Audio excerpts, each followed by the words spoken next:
The watchtower in Sadr City. The bullet didn't just crack past his head, it tore the air open.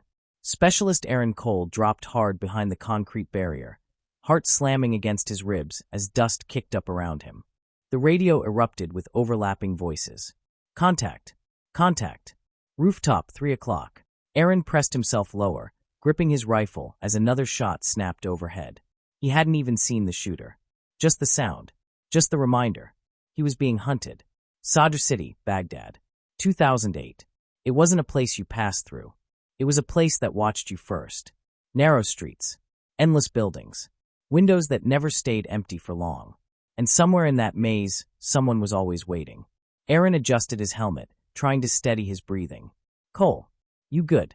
Staff Sergeant Miller shouted from behind the Humvee.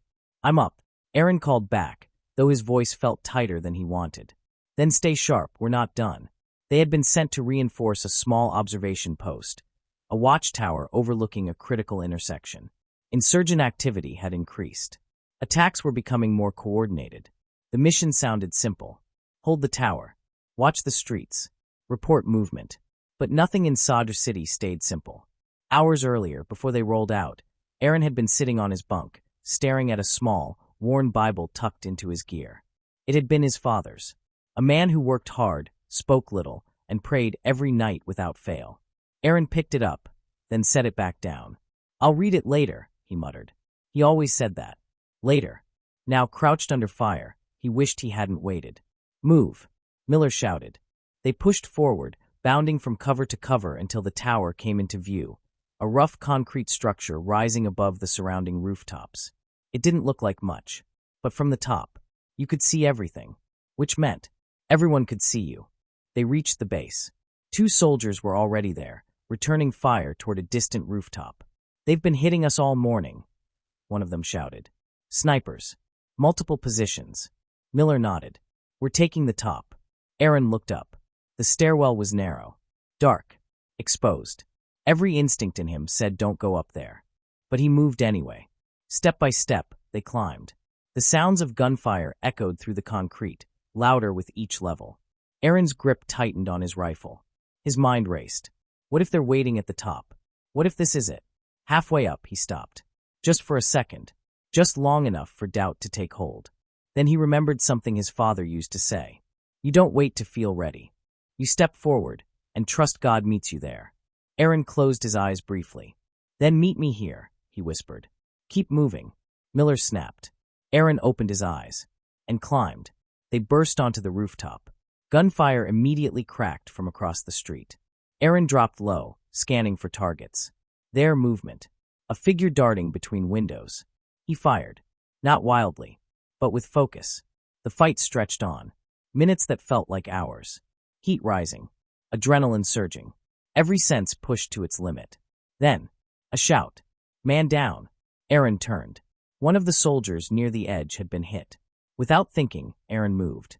Bullets snapped around him as he reached the wounded soldier, dragging him back behind cover. Stay with me, Aaron said, pressing pressure against the wound. The soldier groaned but nodded. Aaron's hands were steady. Not because he wasn't afraid, but because something deeper had taken hold.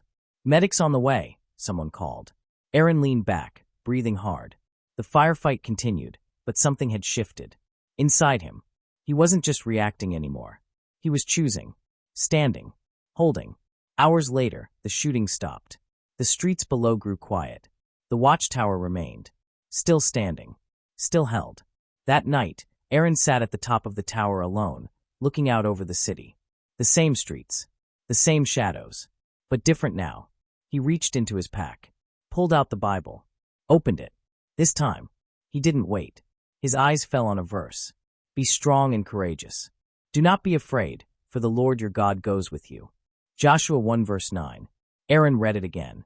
Slower, letting the words settle. Goes with you, he repeated quietly. Not ahead. Not behind. With you. He looked out over Sadr City again. Still dangerous. Still uncertain. But no longer faced alone. Weeks later, Aaron would return home. Different. Not untouched by war. But shaped by it. Because somewhere between the gunfire and the silence, he had learned something that would stay with him forever. Courage isn't found when fear disappears. It's found when you realize you never walked into the fight alone. Commentary note. This story reflects the biblical principle found in Joshua 1 verse 9, that God calls us to be strong and courageous because he is with us wherever we go. Aaron's journey shows that faith is often rediscovered in moments of pressure and decision. It also highlights American values of responsibility, brotherhood, and stepping forward in the face of danger. Historical note. This story is a fictional narrative set during Operation Iraqi Freedom, particularly reflecting conditions in Baghdad's Sadr City around 2008, where U.S. forces faced frequent insurgent attacks, including sniper fire and urban combat. Observation posts and rooftop positions were commonly used to monitor and control key areas. While the characters are fictional, the environment and combat scenarios are representative of real experiences faced by American service members during that time.